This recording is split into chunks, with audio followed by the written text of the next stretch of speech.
Hey, Owl Moon. Oh. It was late one winter night, long past my bedtime, when Pa and I went owling. There was no wind. The trees stood still as giant statues, and the moon was so bright the sky seemed to shine. Somewhere behind us, a train whistle blew, long and low, like a sad, sad song. I could hear it through the woolen cap Pa pulled down over my ears. A farm dog answered the train, and then a second dog joined in. They sang out, trains and dogs, for a real long time, and when their voices faded away, it was quiet as a dream as we walked on toward the woods, Pa and I. Our feet crunched over the crisp snow, and little gray footprints followed us. Pa made a long shadow, but mine was short and round. I had to run after him every now and then to keep up, and my short round shadow bumped after me. But I never called out. If you go owling, you have to be quiet. That's what Pa always says. I had been waiting to go owling with Pa for a long, long time. We reached the line of pine trees, black and pointy against the sky. Pa held up his hand. I stopped right where I was, and I waited, and looked up, as if searching the stars, as if reading a map up there. The moon made his face into a silver mask. Then he called, "Hoo, hoo, hoo, hoo!" The sound of a great horned owl. "Hoo, hoo, hoo, hoo!" Again he called out, and then again. After each call, he was silent, and for a moment we both listened, but there was no answer. Pa shrugged, and I shrugged. I was not disappointed when my brothers all said, sometimes there's an owl, and sometimes there isn't.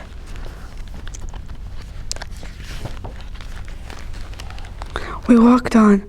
I could feel the cold, as if someone's icy hand was palmed down on my back, and my nose and the tops of my cheeks felt cold and hot at the same time. But I never said a word.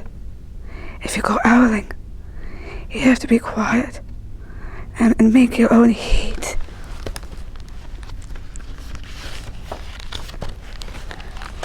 We went into the woods.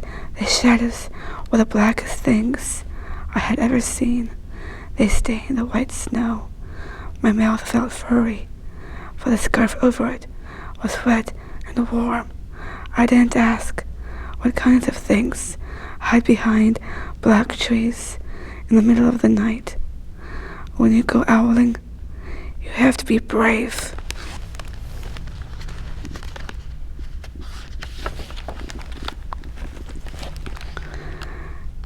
Then we came to a clearing in the dark woods. The moon was high above us. It seemed to fit exactly over the center of the clearing, and the snow below it was whiter than the milk in a cereal bowl.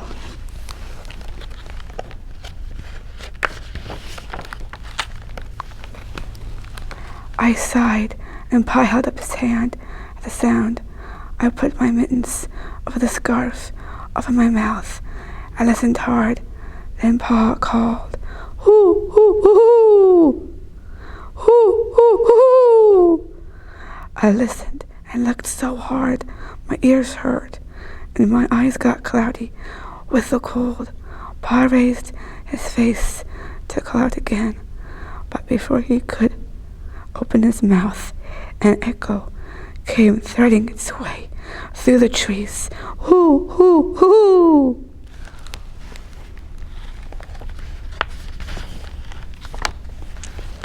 Pa almost smiled. Then he called back, "Hoo, hoo, hoo, hoo," just as if he and the owl were talking about supper, or about the woods, or the moon, or the cold. I took my mitten off the scarf, off my mouth, and I almost smiled too.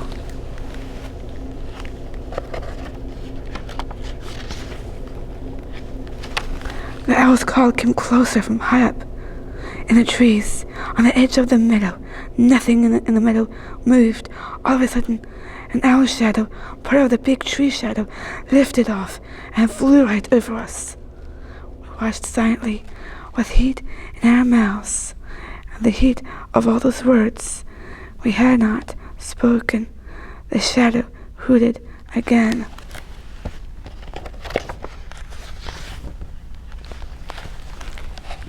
Pa turned on his big flashlight and caught the owl, just as it was landing on a branch.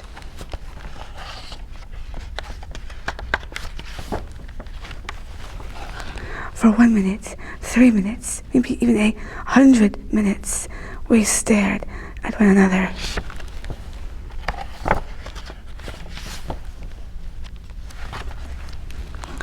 Then the owl pumped its great wings and lifted off the branch like a shadow without sound.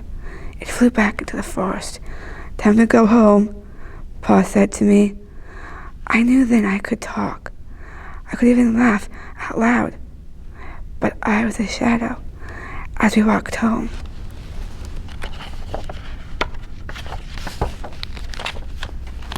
When you go owling, you don't need words or warmth or anything but hope. That's what Pa says. That kind of hope that flies on silent wings under a shining owl moon.